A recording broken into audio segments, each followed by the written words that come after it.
processo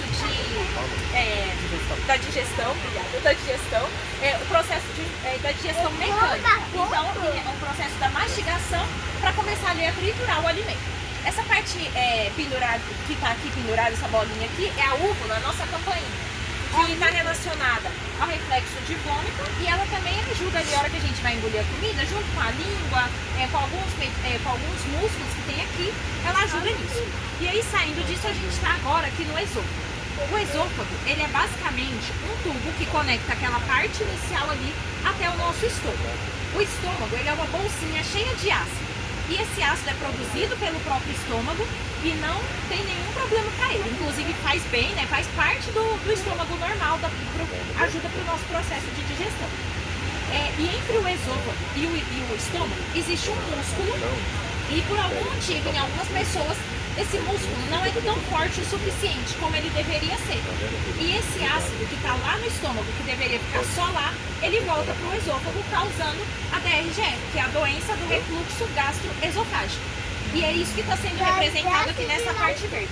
Esse verde deveria estar só para lá no nosso estômago, ele volta e começa a irritar, porque o esôfago ele não está acostumado com essa acidez.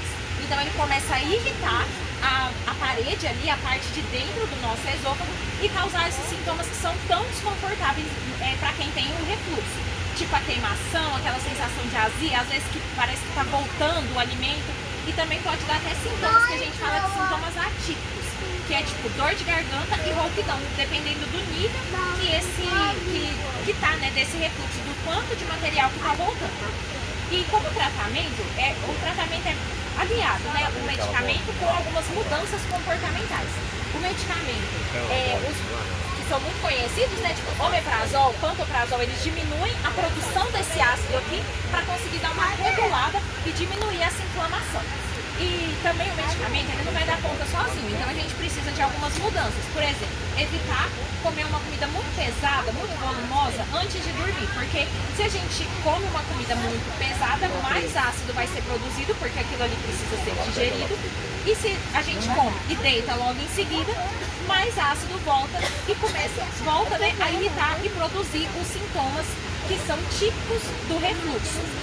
E também elevar a cabeceira da cama com mais travesseiros por conta da gravidade mesmo, para impedir que muito ácido fique voltando e agredindo a parede do esôfago. E agora, pessoal, essa parte vermelha ali é o músculo que eu falei pra vocês, essa parte mais vermelhinha ali. Vocês vão passar do esôfago e vão cair lá dentro do estômago, tá bom? E tem mais uma série de doenças aí. Tá joia? Imagina. Obrigada.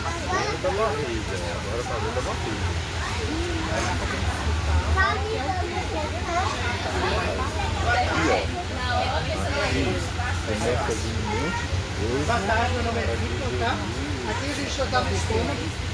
Vamos começar com a bactéria H. pylori, né? Provavelmente algum de vocês já teve algum familiar que teve essa bactéria, ou vocês mesmos, né? A gente não tem ela normalmente na nossa flora do estômago. A gente obtém ela através de dois tipos de contato. Oral, ou seja, o próprio beijo pode transmitir. Oral fecal, que a questão envolve higiene, né? Das mãos, dos alimentos. Tem pessoas que têm sintomas, tem pessoas que não têm sintomas. Quem tem sintomas geralmente relata um vaziamento na região do estômago, que pode evoluir para gastrite e para úlcera. Tem testes laboratoriais e testes de biópsia, por exemplo, a gente saber se a pessoa tem ou não. E dilação, né, no fim, é a lesão da parede do estômago. Tá?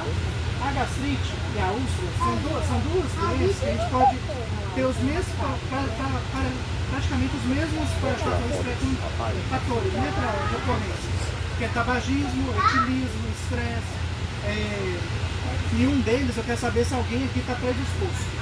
Quem usa diclofenaco e ibuprofeno sem orientação médica? É difícil o grupo não tem. Mas a questão que eu pergunto não é proibir.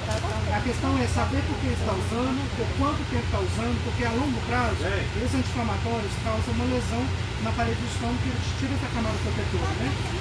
Então tem que saber por que está usando. A úlcera, pensa-se como se fosse uma afta que a gente tem na boca, imagina no estômago. É mais ou menos a imagem. A úlcera ocorre quando essas lesões aqui estão tão intensas, que pode desequilíbrio do pH, né, por N fatores, medicamentos, tira essa camada protetora, que é aquela camada que protege contra o ácido clorídrico do suco gástrico. Então fica uma camada exposta que não tem essa proteção. Então continua lesionando. O processo normal de uma cicatrização é lesionou, cicatriza, aonde estava lesionado, gera uma nova célula ali normal daquele local.